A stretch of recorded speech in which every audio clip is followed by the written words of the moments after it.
Paixão e Compaixão está lá na Índia, que o Pérolas da Índia está alcançando e a gente está devolvendo o sorriso para essas mulheres. Elas estão aprendendo que elas são amadas do Pai e têm oportunidade de ter uma renda. Além disso, a Dani, quando veio aqui, falou que eles também têm aulas de inglês dentro do maior prostíbulo da Índia. Tem essa abertura de estar lá ensinando inglês e crescendo o evangelho naquele lugar também. Não esquece de interceder pela Índia. Não esquece de interceder pela Índia. E não esquece de interceder e de fazer parte, ser participante de nenhum dos projetos dessa igreja. Escolhe um, aquele que te dá um calorzinho no coração e ajuda. E não só ajuda, participa. Seja um participante disso que Deus está fazendo aqui nesse lugar e nos 4 cantos da terra. Amém? Não esquece da nossa sala de oração, não é hora dos avisos, mas que bom que a gente pode estar reunido, aprendendo um pouco mais, que bom que a gente pode ofertar na vida dos outros, que bom, que bom. É muito bom quando a gente pode semear na vida dos outros, isso é maravilhoso. E nossos pastores estão precisando, eu reforço aqui a oportunidade que você tem de semear na vida dos nossos pastores, de cuidar. Eu lembro que da última vez que a pastora Rio veio aqui, a gente estava no discipulado, e ela falou, eu falei com a minha mãe. Aí ela conversou, falou um monte de coisa, e ela disse, eu vou perder a minha melhor amiga. Eu já sei que vou perdê-la. Ela não vai estar aqui, mas Jesus vai curá-la. E aí você vê uma pessoa saber, ter uma certeza, porque a mãe dela disse que não queria mais testar nada. A gente tentou de tudo que a medicina tinha, foi tentado com a mãe da pastora. E assim, ela ter a confiança é o que a gente cantou. Se torna para os pés o chão. Crer, confiar nesse Deus. E aí ela estava muito triste, eu estou muito triste, eu digo que ela é minha mãe americana e o Kent é meu pai americano, porque eles são muito, muito, muito, muito preciosos para mim. E é difícil, imagina ela. Então assim, a pastora vai ficar esse tempo lá. Quando ela voltar, ela vai ficar um tempo cuidando do pai dela, né? Cuidando das coisas lá, auxiliando ele. E quando voltar, volta para o Vozes. Ela vai estar aqui com a gente. Então, recebe a sua pastora. Essa mulher que, nessa semana, nos deixou, mas levantou e andou e está com o Senhor hoje, foi quem gerou a pessoa que veio para cá e transformou as nossas vidas. Então, parte do que a pastora carrega, muito do que ela carrega, foi o que a mãe dela ensinou, o que o pai dela ensinou, e a gente deve honrar isso. Amém? Estou toda borrada já está falando. Mas o que eu tenho para conversar contigo e compartilhar contigo hoje? Que uma das coisas mais transformadoras, além, não estou falando do novo nascimento é a experiência mais transformadora que a gente vai ter na nossa vida, mas uma mudança, não é necessário você ter uma mudança drástica na sua vida para você viver bem. Existe uma prática muito importante, e às vezes não tão falada e não tão vivida pelo povo cristão e pela humanidade como um todo, que é o contentamento, que é reconhecer a extraordinária riqueza da nossa condição atual. Às vezes a gente está preso em coisas, em problemas, e a gente simplesmente não reconhece que o que a gente vive hoje é a riqueza do hoje. Existe algo hoje que merece o seu contentamento e a sua felicidade. Ninguém vai deixar de sofrer. Mas existe o contentamento do dia de hoje. E às vezes a gente deixa passar despercebido esse contentamento. Então, eu sempre começo com uma definição, né? A definição de contentamento é estado de contente, satisfação, gosto, alegria, júbilo, sensação de regozijo, agrado, jubilidade. E eu queria compartilhar contigo hoje a leitura de Gênesis 1. Eu vou ler desde o início mesmo. Ontem o pastor Paulo Júnior estava vendo um vídeo sobre cosmovisão e o pastor que estava falando disse, às vezes Gênesis 1 nunca é pregado aos adultos porque as pessoas criam algo na mente de que Gênesis 1 é para salinha. A gente ensina Gênesis 1 na salinha só. Então, pouco se prega sobre Gênesis 1 e eu queria compartilhar contigo sobre Gênesis 1.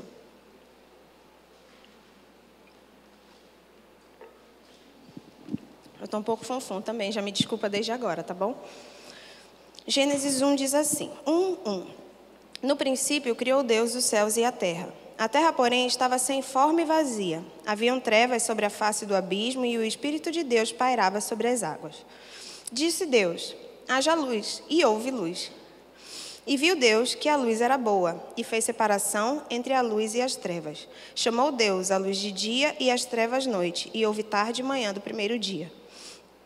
E disse Deus, haja firmamento no meio das águas e separação entre águas e águas. Fez, pois, Deus o firmamento e separação entre as águas debaixo do firmamento e as águas sobre o firmamento. E assim se fez. E chamou Deus o firmamento de céus, e houve tarde e manhã do segundo dia. Disse também Deus, ajuntem-se as águas debaixo dos céus num mesmo lugar, e apareça a porção seca. E assim se fez. A porção seca chamou Deus terra e o ajuntamento das águas mares. E viu Deus que isso era bom. E disse, produza a terra relva, ervas que deem semente e árvores frutíferas que deem fruto segundo a sua espécie, cuja semente estava nele sobre a terra. E assim se fez. A terra, pois, produziu relva, ervas que davam semente segundo a sua espécie, e árvores que davam fruto, cuja semente estava nele, conforme a sua espécie. E viu Deus que isso era bom. Houve tarde e manhã do terceiro dia. Disse também Deus, hajam luzeiros no firmamento dos céus, para fazerem separação entre o dia e a noite, e sejam eles para sinais para as estações, para dias e anos. Sejam para luzeiros no firmamento dos céus, para iluminar a terra, e assim se fez. Fez Deus os dois grandes luzeiros, o maior para governar o dia e o menor para governar a noite, e fez também as estrelas. E os colocou no firmamento do céu para iluminarem a terra, para governares o dia e a noite e fazerem separação entre luz e trevas. E viu Deus que isso era bom. Houve tarde e manhã do quarto dia. Disse também Deus, povoem-se as águas de enxames de seres viventes e voem as aves sobre a terra, sobre o firmamento dos céus. Criou, pois, Deus os grandes animais marinhos e todos os seres viventes que rastejam, os quais povoavam as águas segundo a sua espécie, e todas as aves segundo as suas espécies. E viu Deus que isso era bom. E Deus os abençoou, dizendo, sede fecundos, multiplicai-vos e encheis a terra e os mares, e na terra se multipliquem as aves. Houve manhã e tarde do quinto dia. Disse também Deus, produz a terra seres viventes, conforme a sua espécie, animais domésticos, répteis e animais selváticos, segundo a sua espécie, e assim o fez. E fez Deus os animais selváticos segundo a sua espécie, e os animais domésticos conforme a espécie, e todos os répteis da terra conforme a espécie. E viu Deus que isso era bom. Também disse Deus, façamos o homem à nossa imagem, conforme a nossa semelhança. Tenha ele domínio sobre os peixes do mar, sobre as aves do céu, sobre os animais domésticos, sobre toda a terra e sobre todos os répteis que rastejam pela terra. Criou Deus, pois, o homem à sua imagem, a imagem de Deus o criou, homem e mulher os criou. E Deus os abençoou e lhe disse, sede fecundos, multiplicai-vos, enchei a terra e sujeitai-a, dominai sobre os peixes do mar, sobre as aves dos céus e sobre todo animal que rasteja pela terra. E disse Deus, eis que vos tenho dado todas as ervas que dão semente e se acham na superfície da terra, e todas as árvores em que há fruto que dê semente, isso vos será para mantimento. E os animais da terra e todas as espécies do céu e os répteis da terra, em que há fôlego de vida, toda a erva verde lhe será para mantimento. E assim se fez. Viu Deus tudo o que fizera, e eis que era muito bom. E houve manhã e tarde do sexto dia. Você vê que o Pai, aqui a gente lê toda a criação, e o que a gente tem certeza absoluta? Porque ele fala várias vezes, no versículo 3, no versículo 10, no 13, no 18, no 21 e no 25. E viu Deus que era bom. No final disso tudo, viu Deus tudo quanto fizera, e eis que era muito bom. Então o Pai, ele estava plenamente satisfeito na sua criação. Ele estava vendo que tudo aquilo que estava sendo criado era bom. E teve um determinado momento em que ele disse, isso é muito bom. E houve manhã e tarde do sexto dia.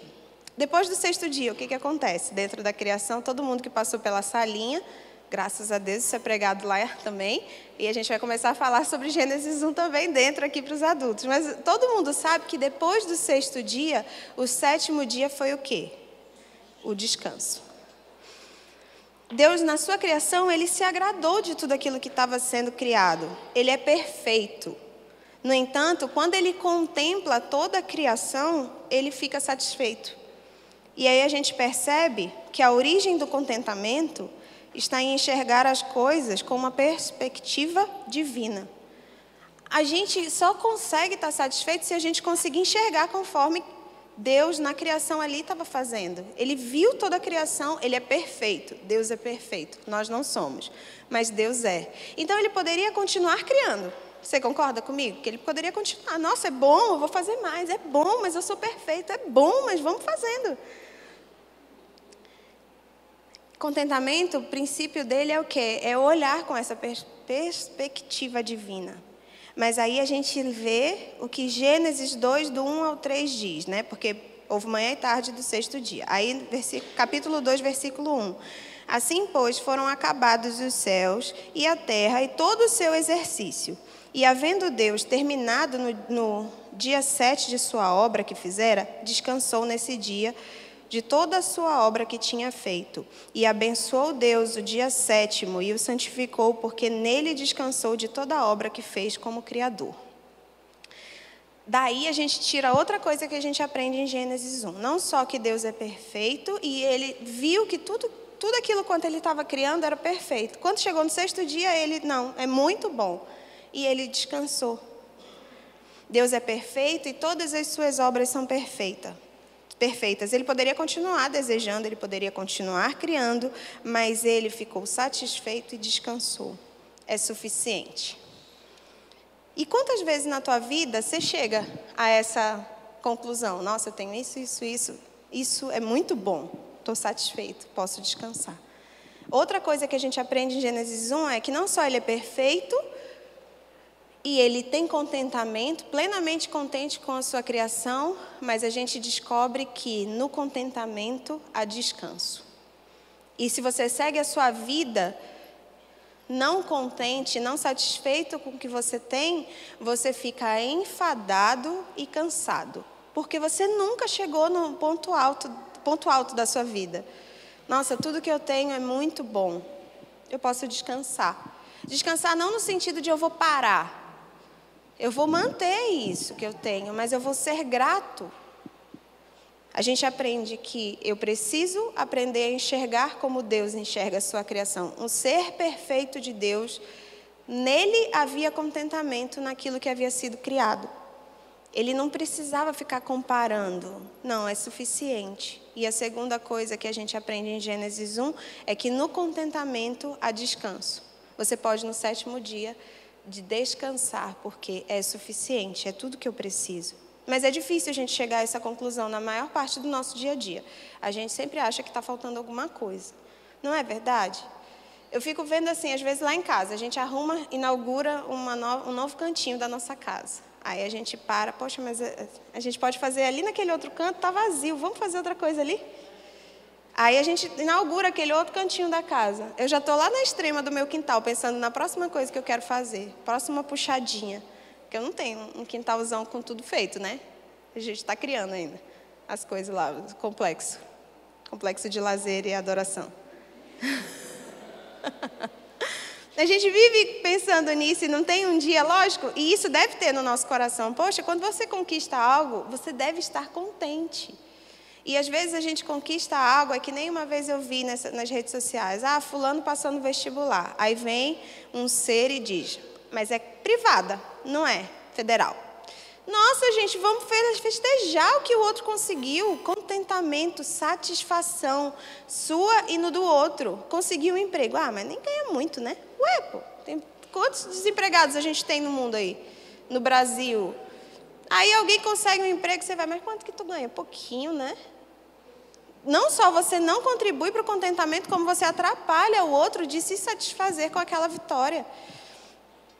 E Deus estava plenamente satisfeito com sua criação, de forma que com o contentamento houve descanso. Ele podia aproveitar. Santificou Deus esse dia. santificou esse dia, é o dia do descanso. Hebreus diz que ainda resta um descanso para o povo de Deus. É sinal de que existe um descanso reservado para todo filho dele. Existe o descanso, mas se a gente não tiver contentamento e satisfação com o que a gente vive, a gente nunca vai chegar nesse dia do descanso. Então, contentamento conduz ao descanso. No decorrer da história, então, aqui de Gênesis, se você participou das salinhas, escolas bíblicas dominicais, você sabe que a gente chega depois da criação do homem e da mulher, Deus vai lá e diz: sujeitai a terra, dominai. Falou a Adão, dá o nome aos animais. Então, no decorrer dessa história, a gente sabe que Eva não estava contente. É a primeira coisa que a gente sabe. Ela tinha toda a criação que era suficiente para Deus. Mas Eva, imergida em tudo aquilo que Deus tinha reservado, Eva não estava contente. Não era suficiente para Eva. Se a gente não tiver satisfeito com o tempo que a gente vive, não é se você vive miséria, eu quero estar, não, eu vou me acomodar e vivo miséria. Embora eu acho que ninguém viva miséria aqui. Mas você estar satisfeito que você viveu, o ar que você respira, você ter acordado hoje é digno de satisfação. E aí a gente se depara com Eva, que não estava satisfeita. Ela estava dentro de tudo aquilo e ela não estava satisfeita. Então, por isso, ela sucumbiu à sedução da serpente. Porque não estava suficiente para Eva. Se ela tivesse satisfeita com tudo que Deus havia feito, todo o espaço, ela não teria cedido à tentação. A tentação do descontentamento afastou Eva de Deus, afastou Eva do seu marido, de forma que ela seguiu apenas o tentador. E se deu a isso. Eu não estou te contando aqui, eu não estou te sugerindo uma história, um lado B da história, tá? Entende? Eu estou te trazendo algo dentro disso. Se Deus, na criação, descansou porque era muito bom, Eva, ao querer a árvore do conhecimento, que Deus disse, dessa árvore não comereis. Tudo que eu criei para ti é perfeito e é suficiente. Não, eu acho que essa árvore, acho que vale o esforço. Eva não estava contente com aquilo que ela tinha. Então, é outra coisa que você descobre, que ter e não apreciar o que tem é o mesmo que não ter.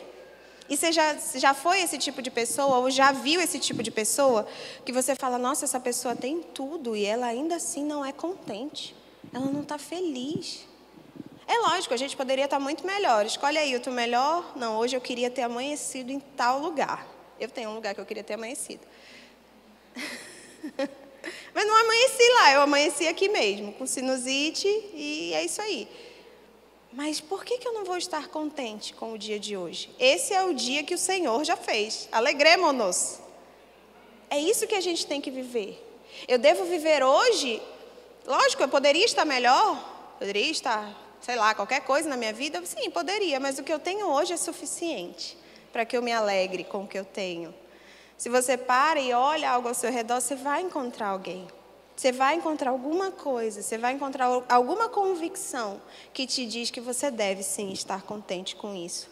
Porque ter e não apreciar aquilo que a gente tem é a mesma coisa que não ter.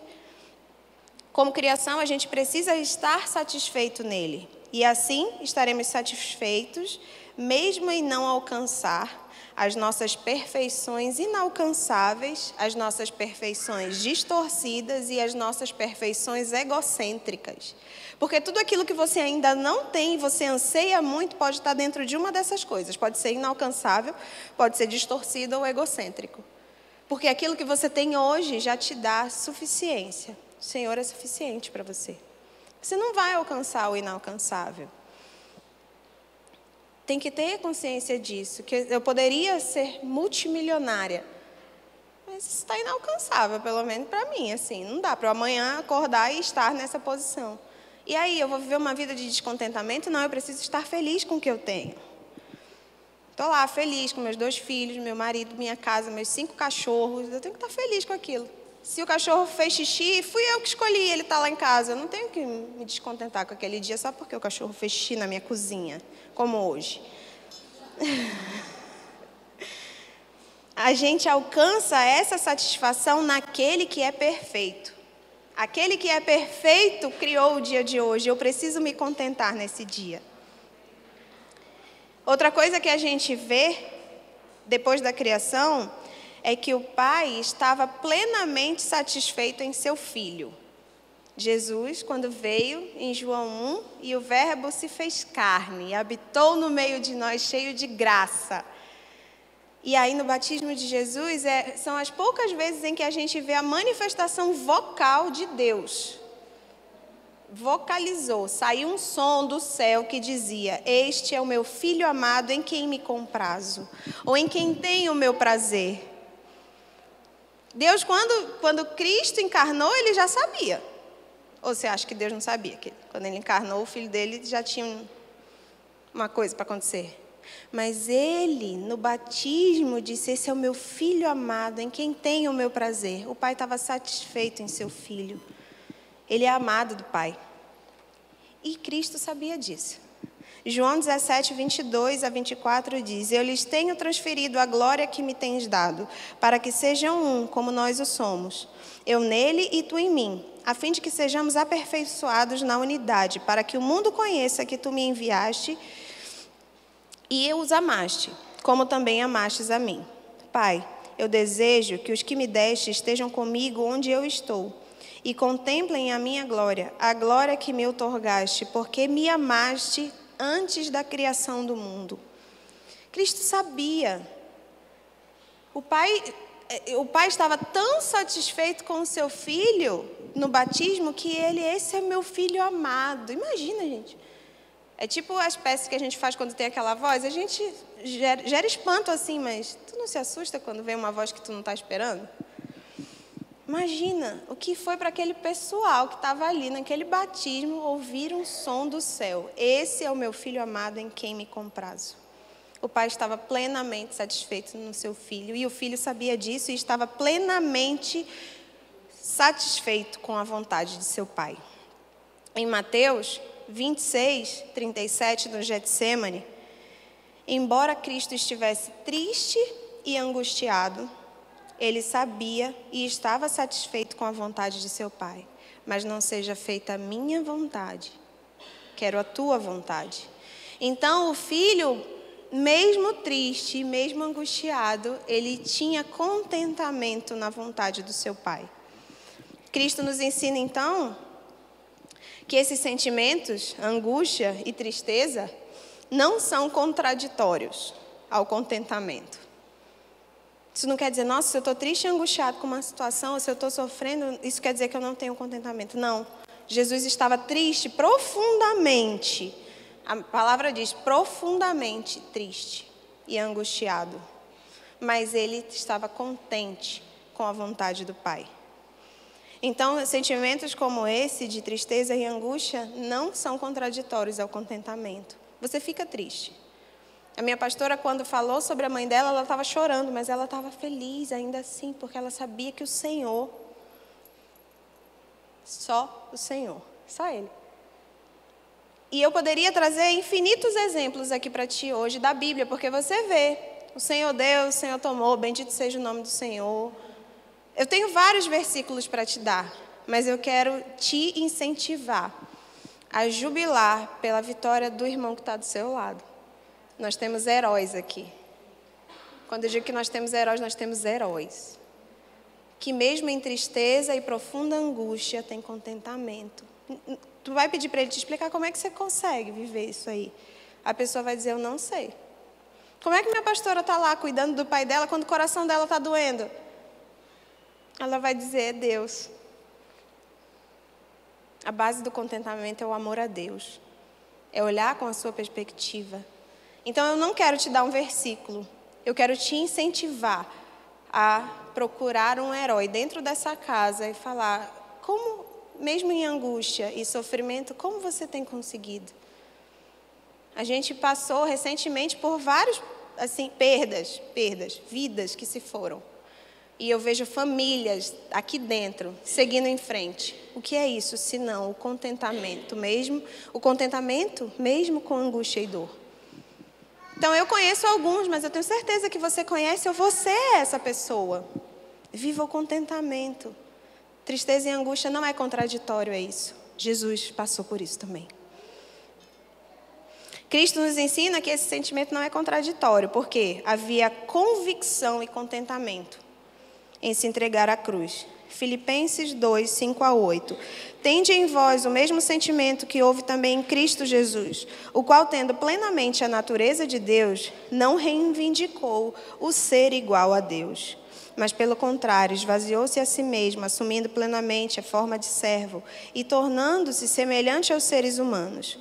Assim, na forma de homem, humilhou-se a si mesmo, entregando-se à obediência até a morte, morte de cruz.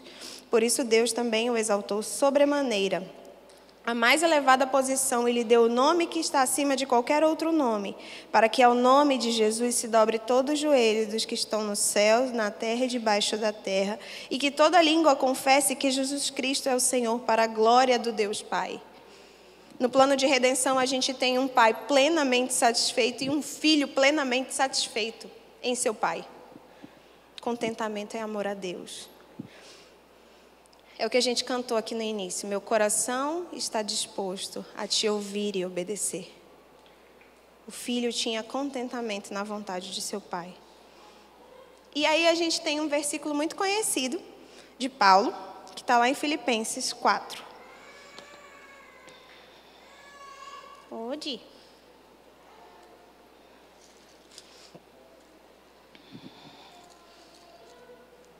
Filipenses 4, a gente vai ler a partir do 4, tá bom? O título na minha Bíblia diz, A Paz Consigo Mesmo. E diz assim, alegrai-vos sempre no Senhor, outra vez digo, alegrai-vos. Seja a vossa moderação conhecida de todos os homens, perto está o Senhor. Não andeis ansiosos de coisa alguma. Em tudo, porém, sejam conhecidas diante de Deus as vossas petições, pela oração e pela súplica com ações de graça. E a paz de Deus, que excede todo entendimento, guardará o vosso coração e a vossa mente em Cristo Jesus.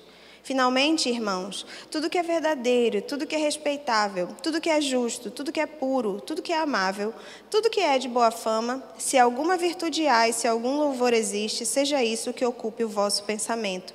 O que também aprendeste, recebeste e ouviste e vistes em mim, isso praticai, e o Deus da paz será convosco. Alegrei-me sobremaneira no Senhor, porque agora, uma vez mais, renovaste a meu favor o vosso cuidado, o qual também já tinhais feito antes, mas vos faltava oportunidade. Digo isso não por causa da pobreza, porque aprendi a viver contente em toda e qualquer situação. Tanto sei estar humilhado, como também ser honrado. De tudo e em todas as circunstâncias já tenho experiência, tanto de fartura como de fome, assim de abundância como de escassez. Tudo posso naquele que me fortalece. Esse tudo posso em quem me fortalece, eu lembro que foi até a Tina que veio aqui uma vez, Tina Skiles, do Joe, e aí ela falou, I can do all things. Tudo posso. Tem escrito na minha Bíblia, I can do all things. Porque eu estou aprendendo inglês. Minha mãezinha americana fez um intensivão comigo, ela e meu pai americano. A gente passou uma semana que a gente teve que aprender e eu aprendi, nunca mais esqueci, que candy coffee não é doce de café. Ela estava querendo um bombom de café. E eu demorei 3 dias para entender que ela queria candy coffee. Eu falei, vamos no supermercado então, que a gente há de achar esse candy coffee. E aí eu aprendi, tá? Candy coffee. Se algum americano chegar pedindo candy coffee, é balinha de café. Todos eles amam. Eu posso todas as coisas naquele que me fortalece. E Paulo disse que tinha experiência na fartura, na escassez. Ele já foi humilhado, ele já foi honrado. Mas antes ele diz que é a paz de Deus que excede todo entendimento, que guarda o coração daqueles que estão contentes no Senhor.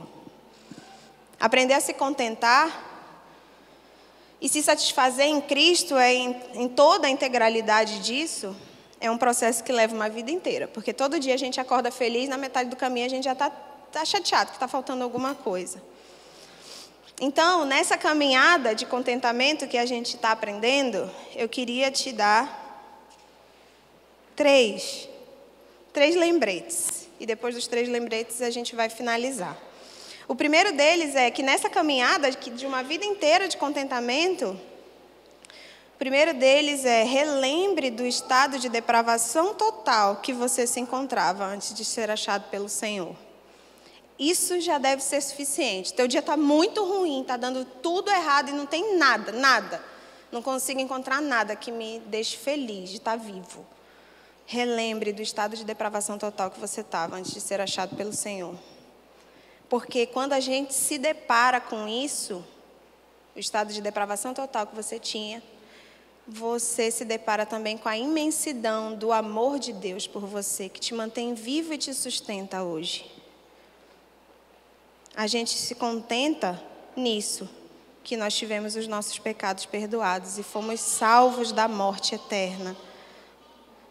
Salmo 86, do 8 ao 15 diz: ninguém entre os deuses é como tu, ó Senhor, e nada existe que se compare às tuas obras. Todas as nações que fizeste virão prostrar-se diante de ti, Senhor, e glorificarão teu nome.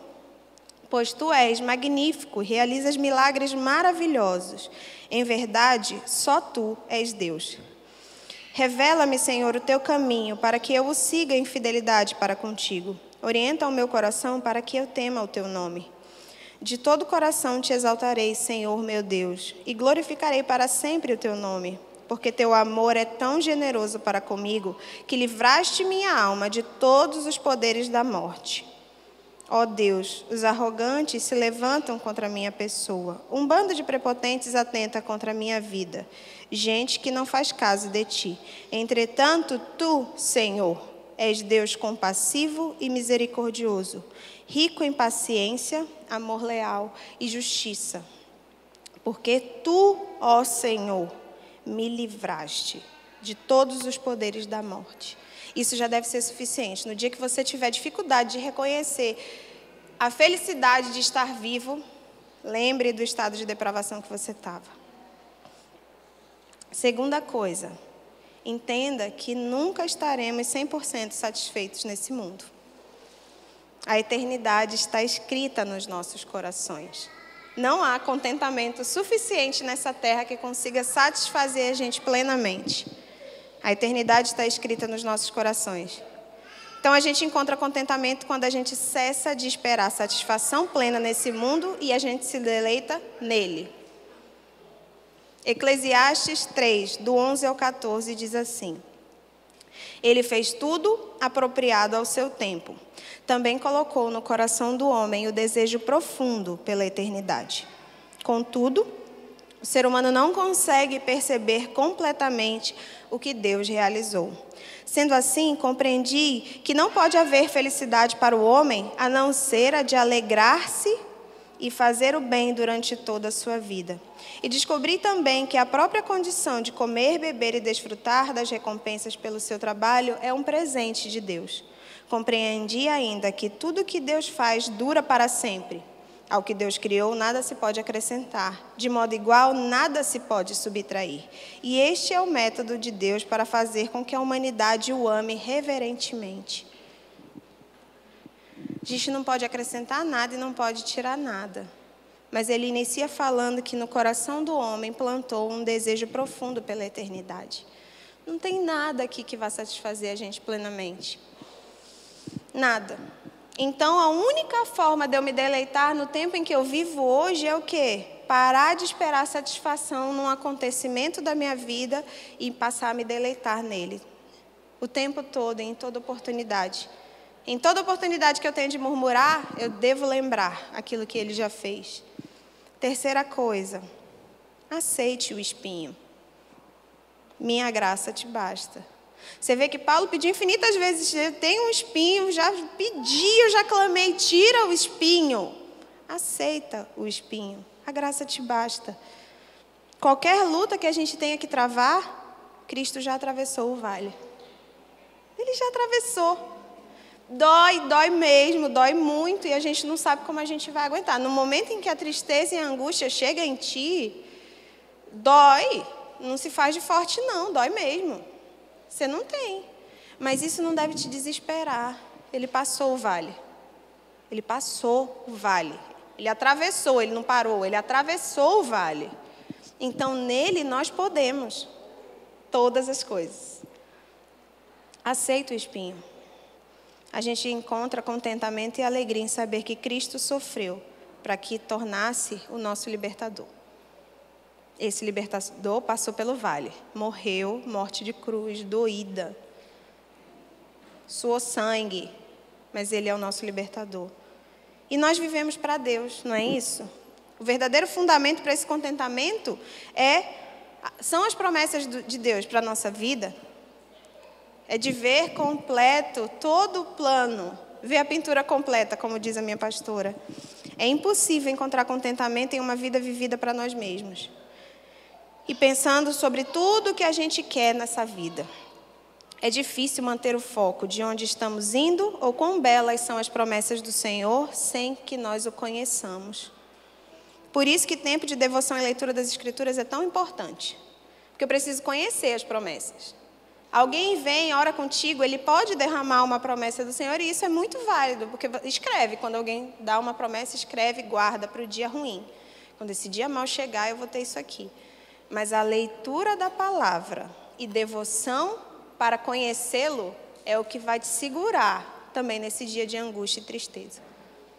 Porque se tu não entender a suficiência de Deus, a paternidade e o amor dele, como que você vai conseguir? Quando fomos alcançados por sua graça, ele nos reivindicou para si. 2 Coríntios 3, do 4 ao 6. E é por intermédio de Cristo que temos tamanha confiança em Deus. Não que possamos reivindicar qualquer coisa com base em nossos próprios méritos, mas a nossa capacidade vem de Deus. Ele nos capacitou para sermos ministros de uma nova aliança, não da letra, mas do Espírito. Porque a letra mata, mas o Espírito vivifica. Nós vivemos para Deus. Nós precisamos conhecê-lo. E se tiver uma coisa que eu desejaria para todos nós nessa manhã, é que todos nós saiamos daqui convictos de que existe contentamento e alegria para o tempo que a gente está vivendo. Vamos ficar de pé?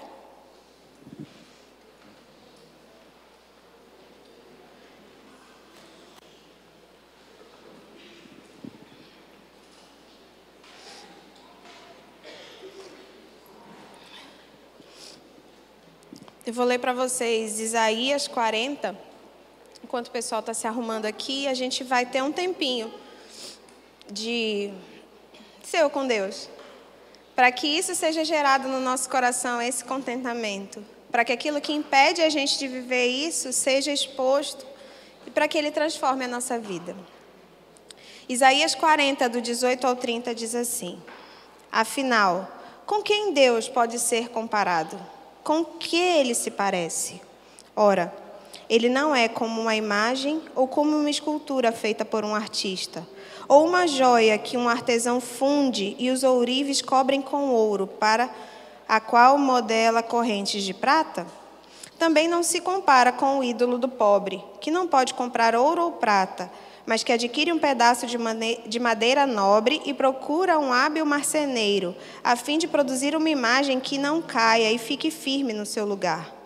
Porventura não sabeis, não ouviste, não vos foi dito isso desde o princípio? Não entendeste desde a fundação da terra? Ele é o que está sentado em seu trono, acima da cúpula da terra, cujos habitantes são para ele como gafanhotos. Ele é o que estende os céus como cortina e o desenrola como tenda para nela morar. Ele é o que reduz os príncipes a nada e torna inúteis os juízes da terra.